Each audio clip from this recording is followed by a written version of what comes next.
Welcome to RedRocks, presenting the best in Native music, arts, and culture. I'm Nikki Sandoval, your host. Tonight, we're happy to bring to you live from Isla Vista, Azland Underground, the funky hip-hop group from Los Angeles, California. How are you guys doing out there? What's up? What's up, Nikki? Really good. How you doing, Nikki? RedRocks, what's up? Hi, can you all introduce yourselves for us tonight? I'm Joe from Azland Underground. I'm Yout, Azland Underground. Bulldog. Ignacio. Your music is really eclectic, as I'm sure all of the personalities in the band. Tell me where you're from, originally. We're really from as nation.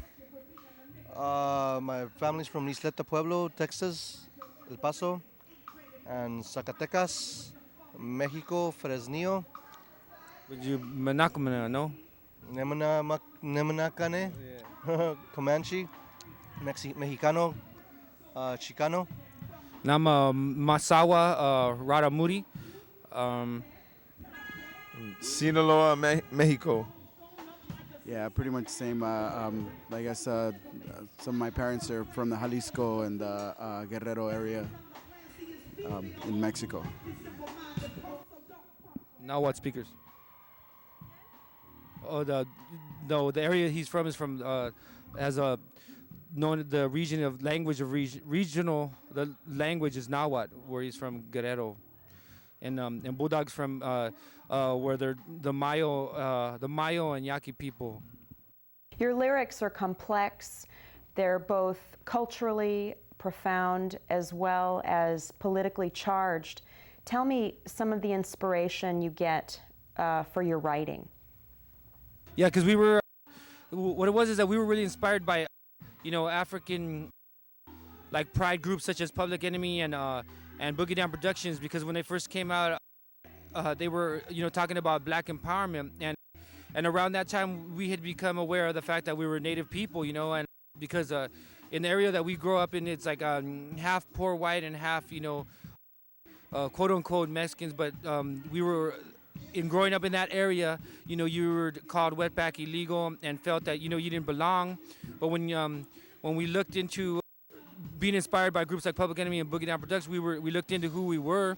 We realized because, we were up against a wall that we had a connection to being Native, and that we were actually connected to this land for thousands of years before there was any borders, before anything at that. Actually, the family, like I spoke of earlier, the family language of Nahuatl actually extends from Utah into, what they call Mesoamerica, anthropologists, but it's like, central Mexico area. So like there's a lot of related languages. And so so in like discovering that and becoming understanding why in fact we are brown is because we're Native, because our roots are Native, but we were raided by the Spaniards, and the Spaniards took us from who we are, and forced their religion on us, their language.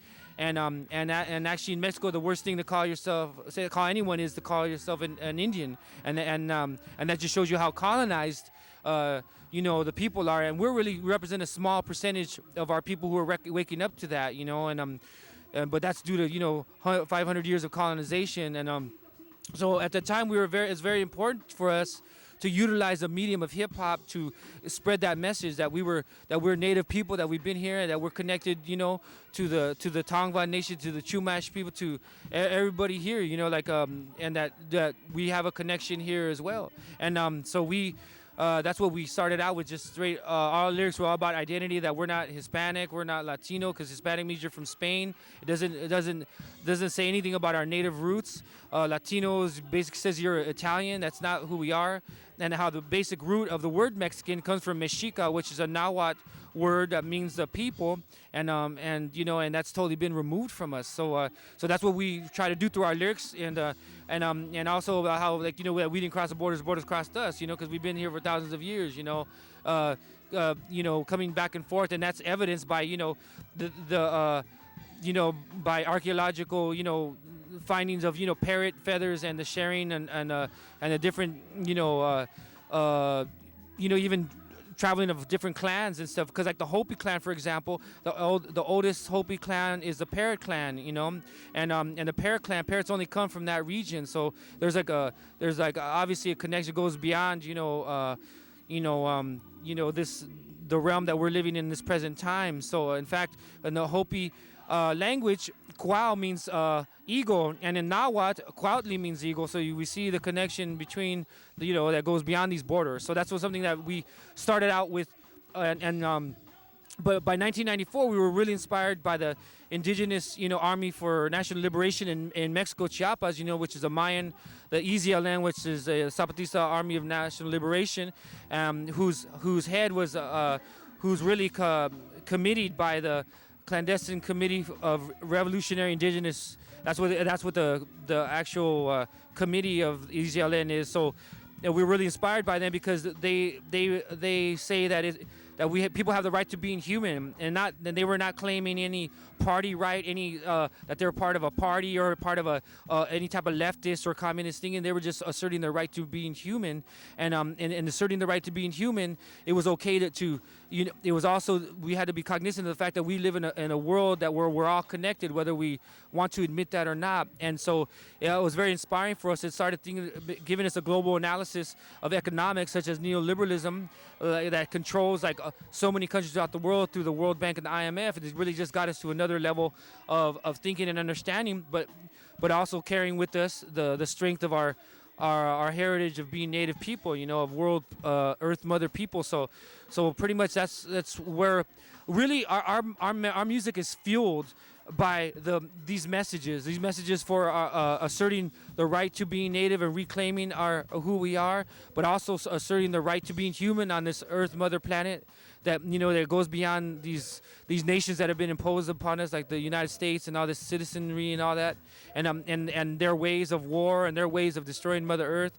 And so really all that fuels what we're about. I mean, we talk about, like in the new record that we're about to do, we're talking about religion, the organized religion, specifically Catholic religion, because we've been affected, colonized by Catholic. We're recovering Catholic, no longer, Catholic. So we're breaking that down, especially with this whole priest scandal and the hypocrisy of all that, to even the war, some of the other topics about the war going on, that's been going on actually, but the war that's currently in progress right now, and to other things about just the right to having healthcare, rather that healthcare shouldn't be a privilege, it's a right. Like all humans have the right for all that.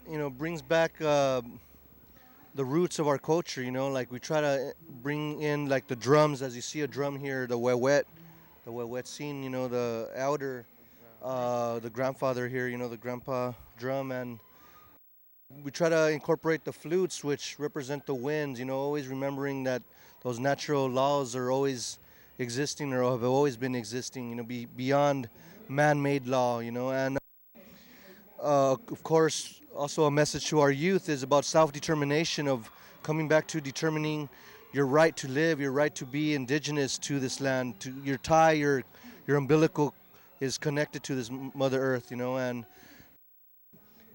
also, of course, a message of pan-indigenous. We always feel that we are all connected within this whole island, this Turtle Island, if you call it, or Abya or Anahuac, Anahuac, the land between two waters. Those strong roots of our existence here. It's always tying to Mother Earth, and to the elements that we are, that we have our genetic memory built, inside us, not built, but it's always been in us. Our collective ancestral memory has always been here, that I think we're just reflections of the universe, reflections of the words that our ancestors have always spoken, and that the plants and the trees and the wind and the four elements and the four directions have always been there with us, and are witnesses to this rape and murder and injustices that are happening throughout the world, and so coming back to even our matriarch, societies, as even with myself, my mother, I tie myself to my mother in a sense of roots, of who my mother is Mexicana or Mexicana, and there's different Native societies that go through the patriarchal or matriarchal lineage, but just always coming back to our foundation of our roots, of our culture, our preservation of our culture, which comes back to, again, our lyrics, our music, our message. It's the main drive that drives this message, this collective, this brotherhood, is energy, that we speak, through all the instruments that we play. You address a whole range of complex social issues in your music. What would you identify as maybe the top 2 or 3 issues that contemporary Indigenous peoples are facing today? A lot of the message that we convey is always defending the injustices, of course, that are happening on Mother Earth, which comes back to Big Mountain. I always feel, and my brothers here also feel the same word of speaking against what's happening in Big Mountain with the elders there, that they're trying to force relocate them, and the harassment of the FBI, CIA, always harassing the elders, and how Peabody Coal is trying to take the uranium underneath the ground that their ancestors have been buried on, and their children's umbilical cords have been buried in. And always remembering, the Benali's and, the people that have struggled and still struggling there, that how they try to keep us away from our prayers, our ceremonial umbilical cords, our altars that we build, within all nations, and Big Mountain, when we pray there in survival camp or anime camp,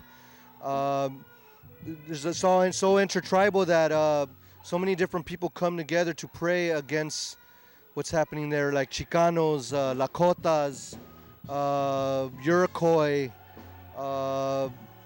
Guatemaltecos, so many different nations, and also, of course, what's going on in Iraq or in Palestine. We speak of what the injustices that are happening in Palestine, within Israel, trying to invade their territories. Yeah, like we try to bridge how, like, they're indigenous people getting, modern day getting slaughtered the way our people, native people here in this, continent have been taking their lands away from them, in a very ruthless, imperialistic way. So we try to draw the connection between natives from this continent to natives in the Palestinian natives. And but also we work on issues such as like the Peace and Dignity Run, which is a pan-indigenous run that begins in top of Alaska and in the tip of South America and meets in the middle.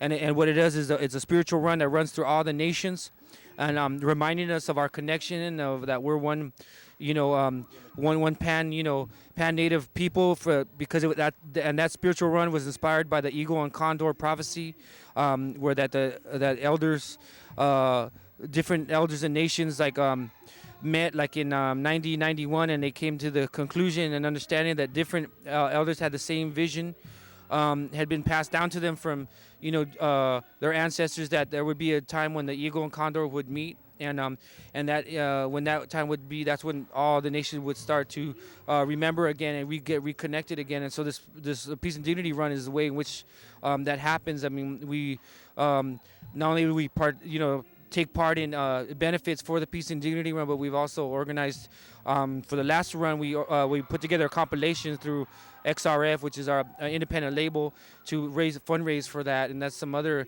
issues.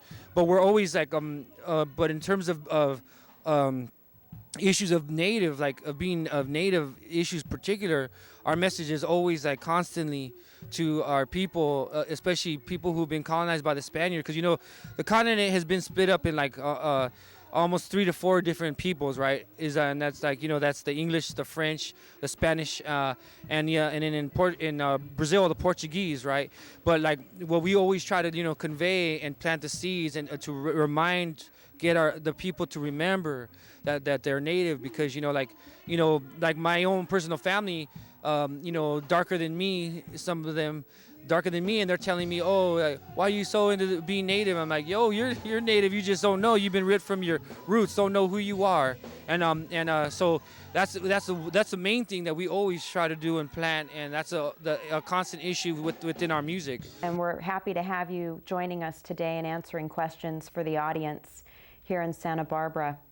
And now the music of Azland Underground. Because we didn't cross the borders. We didn't cross the borders. We didn't cross the borders. Yeah.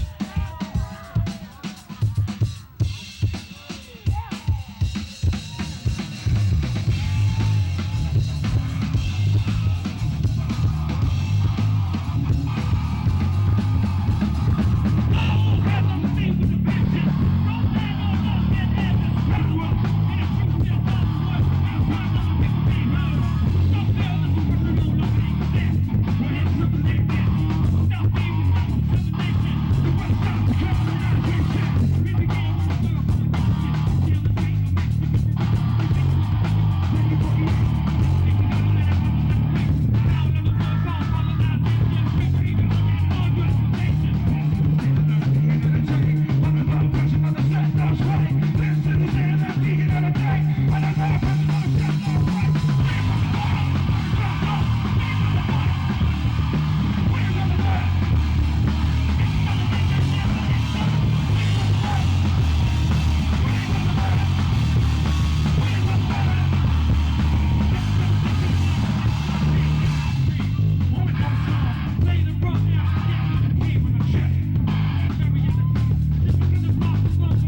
From all points of the globe, we are all God.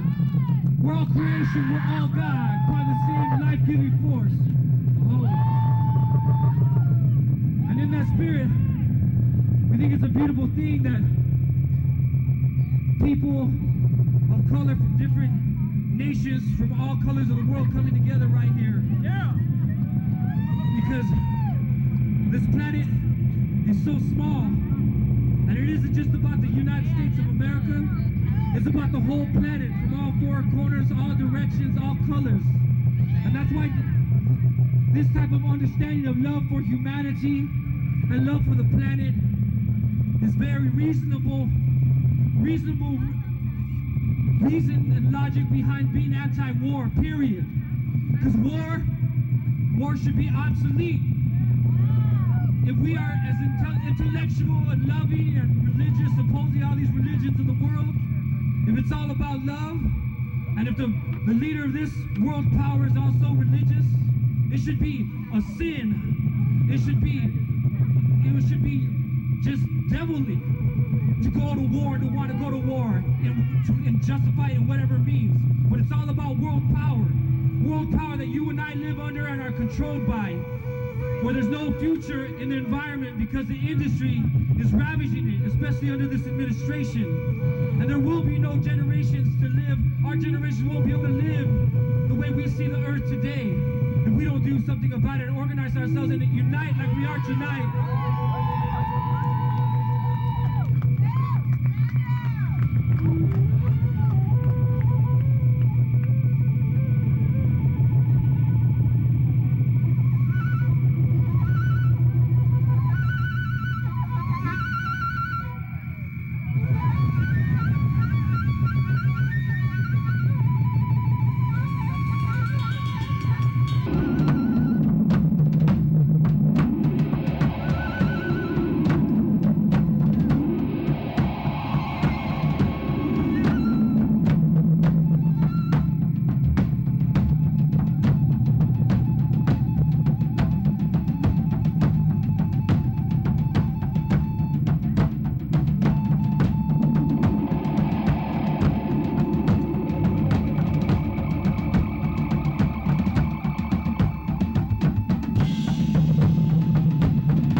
Thank you for having us, Nikki, and and Red Rock rocks. All right, so what's up? It's good to know that there's like native people doing this type of work too. You know. through the media, and of course Peabody Co. out of Big Mountain, get them out of there.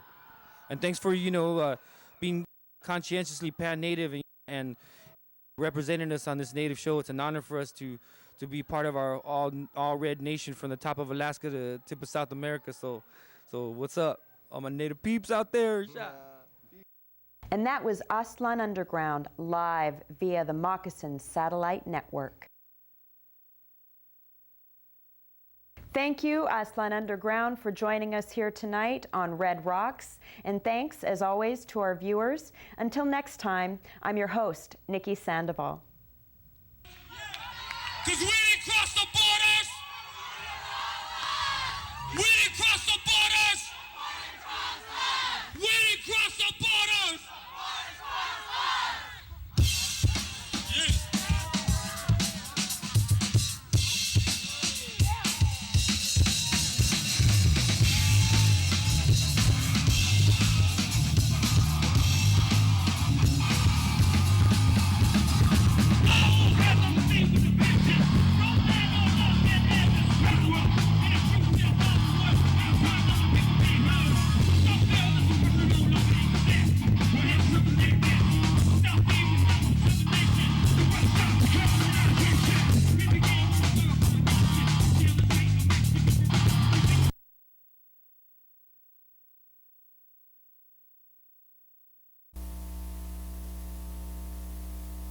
Welcome to the 7th Generation, the only series celebrating Aboriginal youth achievers in Canada, our role models and future leaders.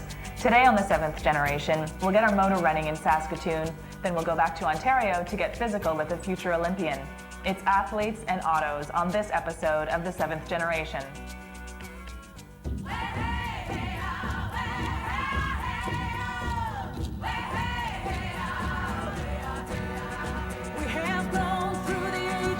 Of triumph and pain, examining experience to find out what we've gained. But we're young, we have come to celebrate creation, and the stars are shining down over the 7th generation. The stars are shining down over the 7th generation.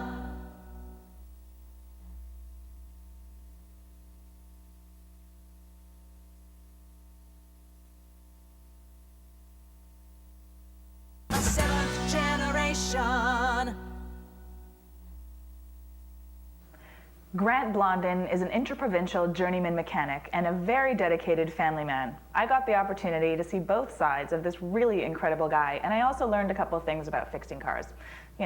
Check it out.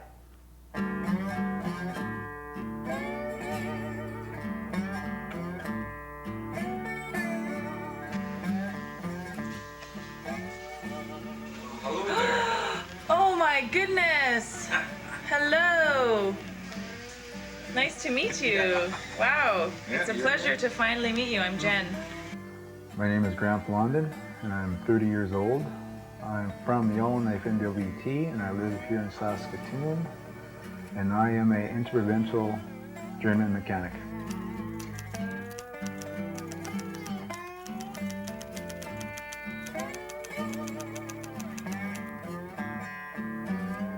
Explain to me, what does interprovincial journeyman mechanic mean, first of all, before we do anything else? All right.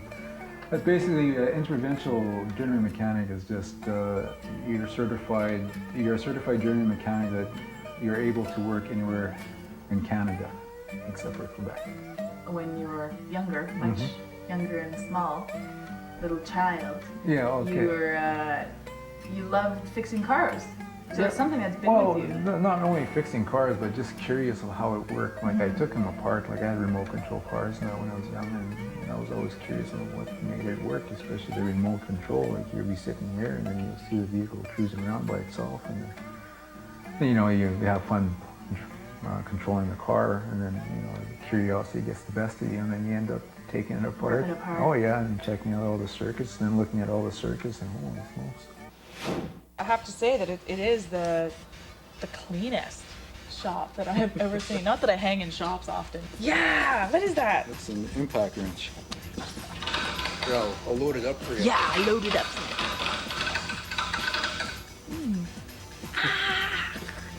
These are weights? Yeah.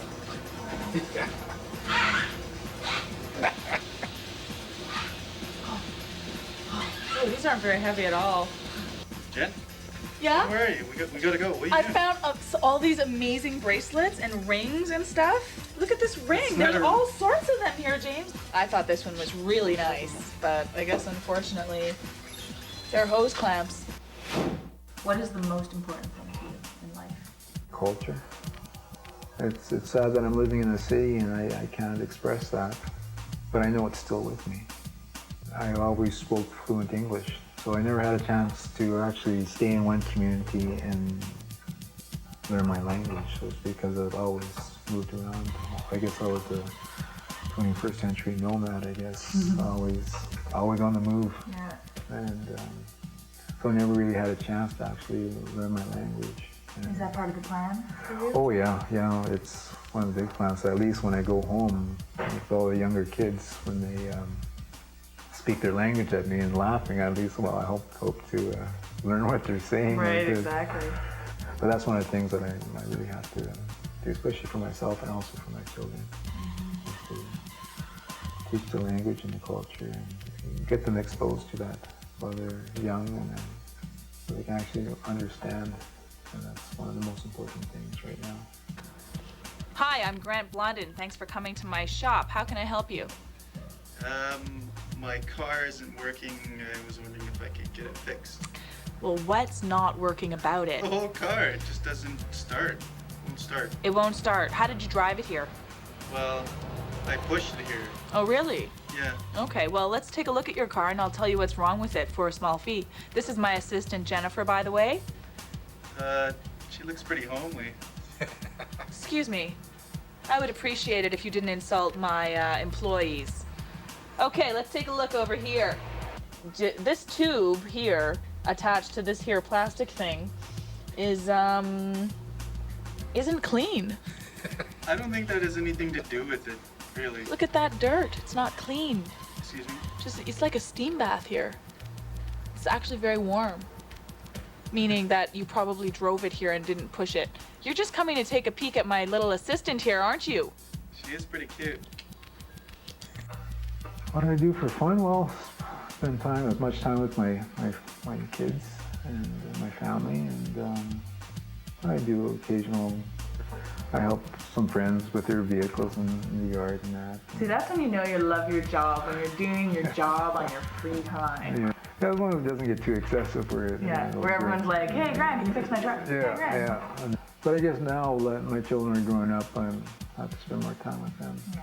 And that's probably going to take the majority of my time is my family. Yeah, that'd be nice to do that, to be back home and to be amongst my family once more, and just to see them again. I have one more. Okay. Last question. The top 3 misconceptions about mechanics. Grease monkeys, I guess? So you're not all grease monkeys. No, not all. Okay, number 2. Number 2 would probably be that we're just there to rip off the customer, I guess. I've heard that one, Yeah. and I believe after this meeting that is completely untrue. And number 3 would probably be, Did all you guys have girl calendars on the wall? Oh wait, that's not a misconception. No. That's a truth. That's the truth, yeah. Question. Do you have to be in a bikini to be on the wall of a mechanic? Just be standing beside a nice car, I guess. Let's do it! What size socket do I need? It looks like a C1. Just pull those, spark plugs out for me there, and I don't really do the dirty work, you know, it's just my little precious assistant here. Why is that not opening? It all depends on how you reconnect the plate like that. There you go. Okay, this is the innards of it. Wow, it looks like an alien inside. If I ever was looking for another job, I'd come and ask to work with you. Yeah. Okay, I can show you the ropes. If there's youth out there that are wanting to get into the automotive industry, it's basically keep going to school, finish grade 12, do really well in math and physics. And if you have that curiosity of wanting to become a mechanic, if you want to work with wires, if it's not just automotive, it could be anything else. As long as you have that curiosity and that goal, and if you want to challenge yourself, go for it. And you're a great example of that, because you just are one of those guys who, I mean, you've got everything together. Yeah. Give me a hug. All right. You rock, Grant. Thank you. You rock!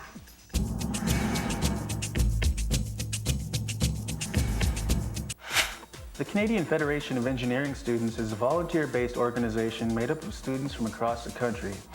The main goal of the organization is to encourage the exchange of engineering ideas among its members. To join CFES or to find out more, you can visit their website or you can email them. The Northern Alberta Institute of Technology offers certificates, diplomas, and applied degrees recognized by universities and colleges throughout Canada.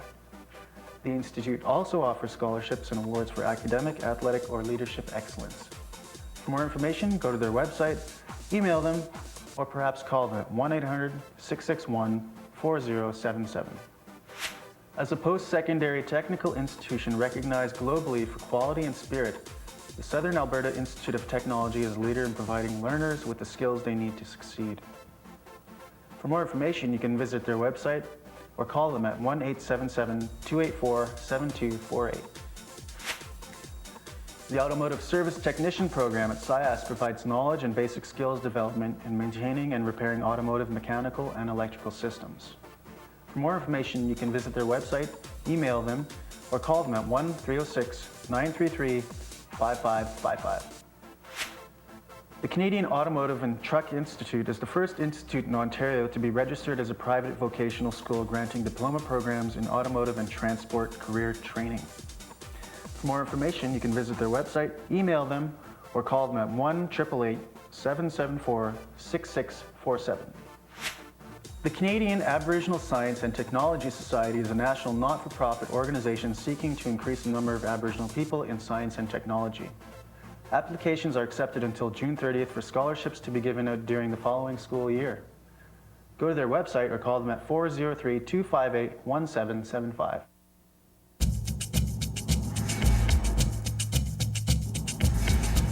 What would you like to be? I like to be a basketball player. Oh, really? Yeah. In what league?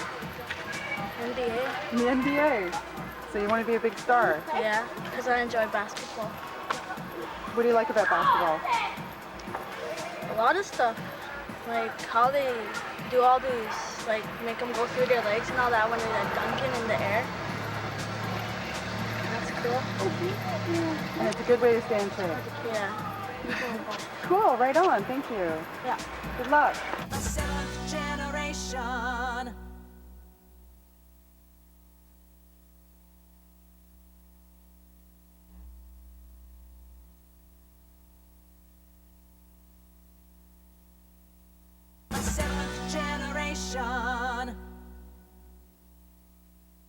Our next guest, Katrina Pitawanakwit, is an outstanding hockey player, lacrosse player, track and field star, and wrestler.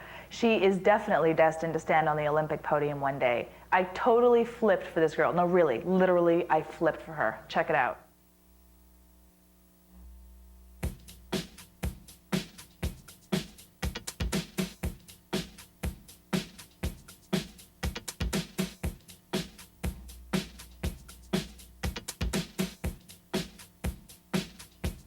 Hi, my name is Katrina Pitawanakwit. I'm 15 years old. I live in a town called Okamatong, and I'm an athlete.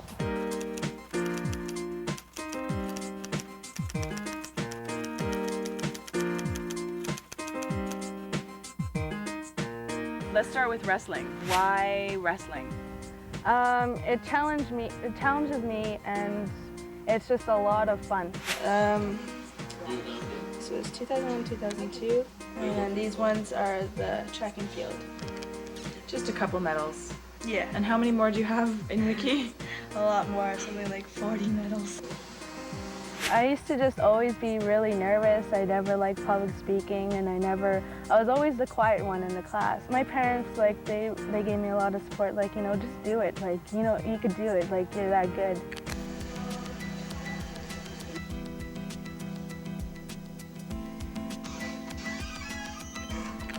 So what exactly happens in a wrestling match? You just try and expose their shoulders to the mat, like both shoulders. So you could either tilt them, or you could do like a pinning move where you hold their shoulders to the mat.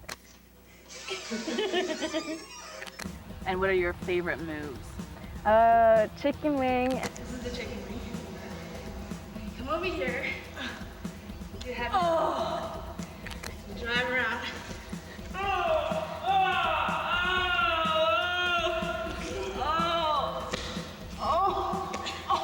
And that's the chicken wing. And a double leg takedown. Double leg takedown. Bring your leg in. Take this one down. Switch this over here. Go straight. Pull up. This arm. Oh! Switch. Bring it up here and bring it up. And that's 3 points. So you are, in wrestling, you are the Canadian champion, youth champion? Yeah. What category are you the champion of in Canada? Cadet.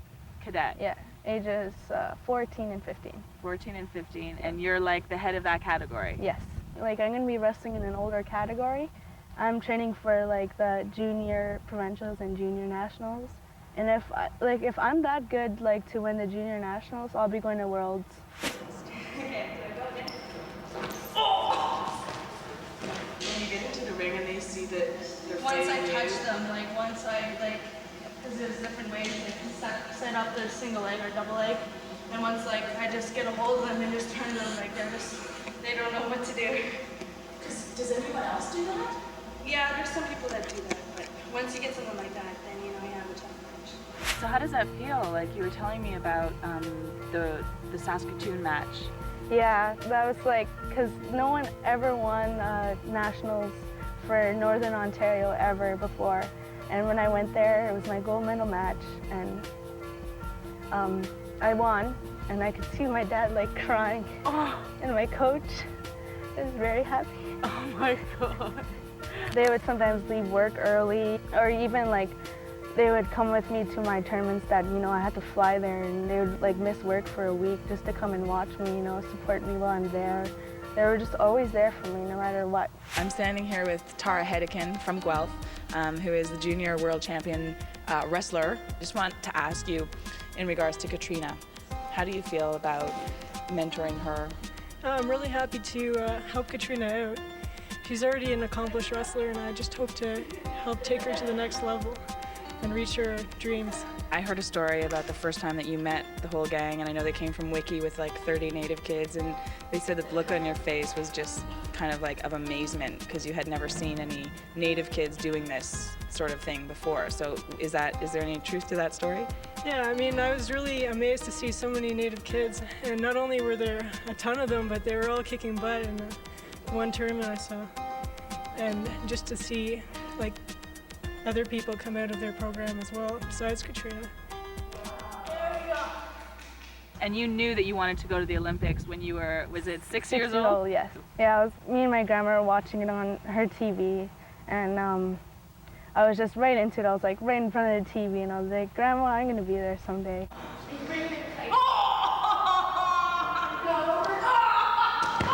What is that like leaving your community and just traveling?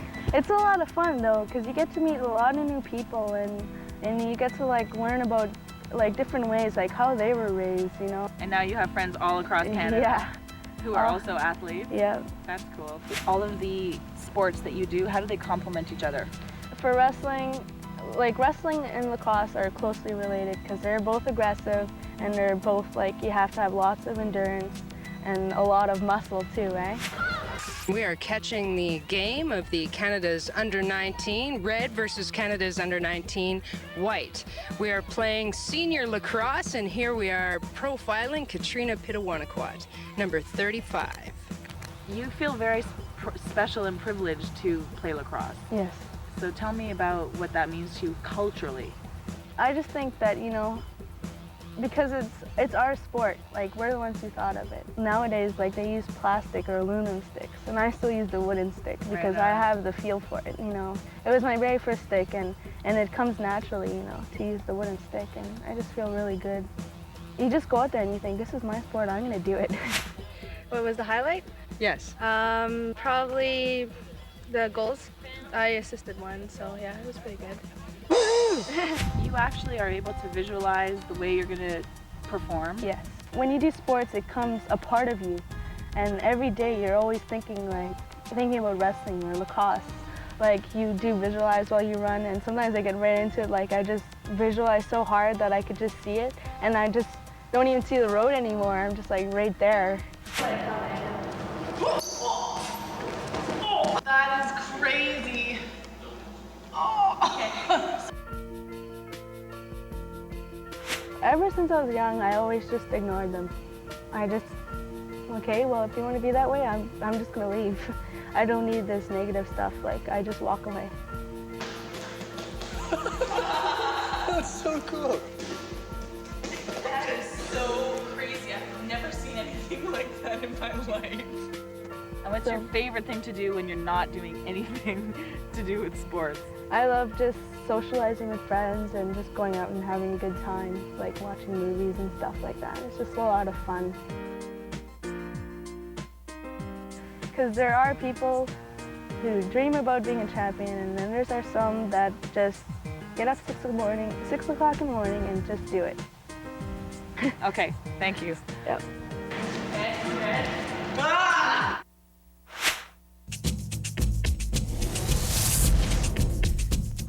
Sports are a major part of the Royal Canadian Legion's mandate, offering the National Track and Field Program and Training Camp for 12 to 17-year-olds in Canada. Many Canadian track and field stars who have participated have gone on to compete in the World Olympics. For more information about the Royal Canadian Legion Track and Field Program, go to legion.ca or email them at info@legion.ca. The Canadian Amateur Wrestling Association is the national sport governing body for Olympic-style wrestling in Canada. The association's role is to encourage and develop the widest participation and highest proficiency in Olympic wrestling in Canada. To become a member of the Canadian Amateur Wrestling Association or to find out more information, go to their website at wrestling.ca or email them at info@wrestling.ca, or you can call them at 613-748-5686. The Aboriginal Sports Circle is Canada's national voice for Aboriginal sport, annually recognizing the achievements of gifted Aboriginal athletes. Each year, the top male and female athletes from across the province are selected for the Tom Longboat Regional Awards. To be eligible for the Tom Longboat Award, you must be of Aboriginal descent and be of amateur status in the sport of which you are nominated. For more information, call them at 613-938-1176. The Canadian Lacrosse Association provides guidance, direction, and stability to all Canadians interested in lacrosse. The mission of the CLA is to promote, develop, and preserve the sport and its heritage. The CLA is able to deliver quality programs to all interested parties and communities. For more information, go to their website at lacrosse.ca or email them at info@lacrosse.ca or call them at 613-260-2028. Lacrosse is recognized as a sport that is unparalleled in developing skill, speed, endurance, and athletic dexterity. It accomplishes this by combining the skills of hockey, basketball, and many other sports to produce a unique sport of its own. For more information on lacrosse, go to OntarioLacrosse.com or email your questions to info@OntarioLacrosse.com. While on location in Saskatoon, the crew of the 7th Generation stayed at the Delta Besborough, Saskatoon's Castle on the River, now featuring Signature Club, the ultimate in hotel luxury, convenience, and comfort. Shouldn't every hotel be this grand? Broad is proud to be the clothing sponsor for the crew of the 7th Generation. Cool clothes, Canadian made. I hope you've enjoyed this episode of The 7th Generation, but I really want to know what you think, so please email me at comments@bigsoul.net or visit our website at bigsoul.net. Thanks for watching. Peace out.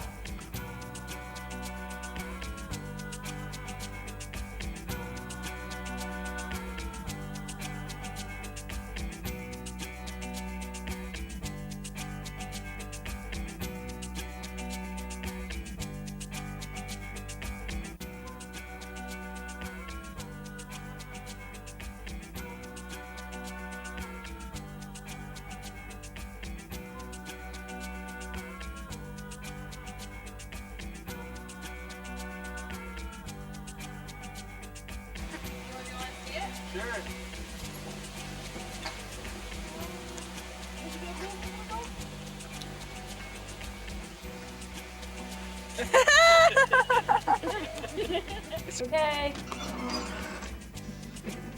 Oh no. Let's go.